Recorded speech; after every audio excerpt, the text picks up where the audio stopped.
menjelang Dajjal keluar, terjadi tanda besar kiamat yang pertama terlebih dahulu, yaitu dukhon. Dukhon ini, seperti penjelasan Michel Penn, pakar astronomi dunia yang paling senior saat ini, beliau menjelaskan hanya terjadi apabila bumi mengalami hantaman meteor, daratan bumi. Sementara NASA Amerika saat ini mengumumkan kepada dunia bahwa kita sedang ada di tengah arus sungai meteor. Walaupun kita sudah di penghujung tahunnya, tetapi meteor mempunyai karakter seperti bola biliar. Dia kalau beradu, maka dia yang lain akan memental ke jalur yang lain. Peluang-peluang ini akan menjadikan bumi sangat rentan diserang oleh meteor. Dan Rasulullah menyebutkan ciri-ciri meteor akan menghantam bumi apabila umatku terlibat dan terjebak dalam 3 kesalahan di akhir zaman. Dan ketiga kesalahan ini sudah dibuat oleh umat Nabi, ketiga-tiganya. Pertama, kata Nabi, apabila di tengah-tengah umatku sudah banyak bermunculan penyanyi-penyanyi wanita di mana-mana. Yang kedua, apabila musik dan alat-alat musik sudah disenangi oleh umatku dan digandrungi, menyebar di mana-mana. Dan yang ketiga, apabila minuman khamar, barang-barang memabukkan sudah mudah didapatkan di mana-mana. Tiga-tiga ini sudah apa belum? Maka pertanda ini sudah Rasul gambarkan kepada kita. Kaum muslimin yang kami muliakan, Rasulullah SAW menyebutkan apabila terjadi hantaman meteor, seperti pernyataan Abdullah bin Abbas, maka berikutnya yang terjadi adalah dukhon. Dalam sanad yang jayyid, Ibnu Jarir meriwayatkan sebuah hadis di mana Ibnu Mulaikah berkata, guruku Abdullah bin Abbas berkata, malam tadi kami nggak bisa tidur karena kami menyaksikan meteor melintas di atas bumi kita. Saya khawatir jangan-jangan besoklah terjadinya dukhon. Apa yang dikatakan oleh Abdullah bin Abbas ini persis sama dengan yang diuraikan oleh pakar astronomi dunia tadi, Michel Penn. Meteor ini ketika dia menghantam atmosfer bumi kita, kalau garis diameternya 2 km saja, kekuatan ledakan meteor ini sama dengan 1 juta kali lipat bom nuklir yang pernah meledak di Nagasaki dan Hiroshima. Dampak yang terjadi berikutnya adalah meteor ini akan terbakar, bagian kulitnya akan mengeluarkan asap yang sangat tebal dan itu panas beracun. Kemudian bagian kulit ini lepas dari intinya dan dia membentuk meteor-meteor kecil yang akan menghunjam bukit-bukit kita, gunung-gunung kita, kota-kota kita akan menjadi hujan meteor. Sementara yang intinya mengandung sidrid. Sidrid ini adalah kandungan dari zat besi. Pergesekan yang sangat ekstrim menembus lapisan atmosfer kita menyebabkan timbulnya medan magnet yang teramat sangat kuat. Dampaknya yang langsung terasa oleh manusia di bumi adalah semua besi dan logam yang ada di muka bumi akan langsung terinduksi. Maka mobil kita yang mesinnya dari besi tidak bisa lagi di starter, Pak. Nggak bisa lagi jalan. Pesawat juga tidak bisa bergerak. Kapal-kapal, dan itu bukan untuk sementara waktu tapi permanen. Inilah digambarkan oleh Nabi SAW setelah kalian nanti dipimpin oleh Al-Mahdi. Al-Mahdi itu kemunculannya adalah setelah meteor jatuh. Setelah meteor jatuh terjadi dukhon, Al-Mahdi akan muncul. Al-Mahdi inilah yang akan memimpin umat Islam di sini.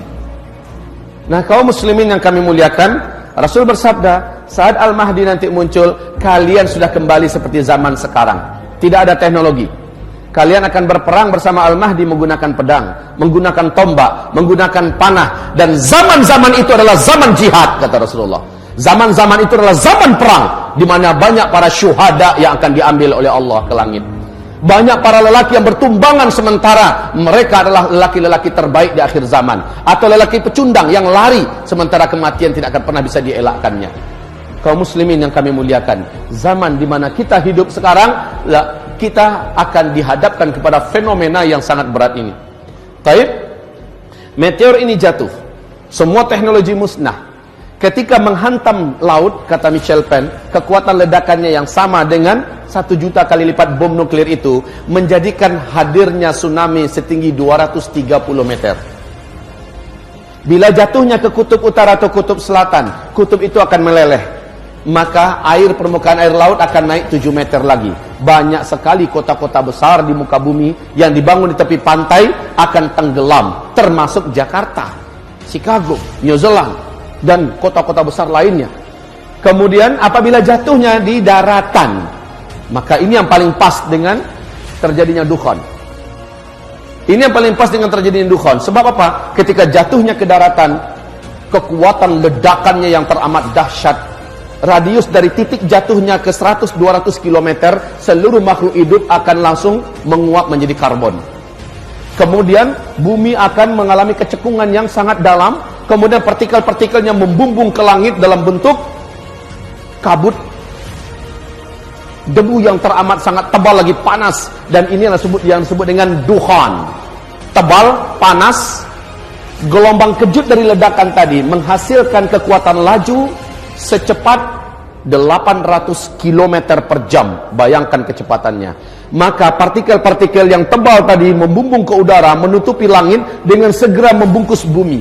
Bumi akan gelap gulita 40 hari 40 malam, kata Rasul.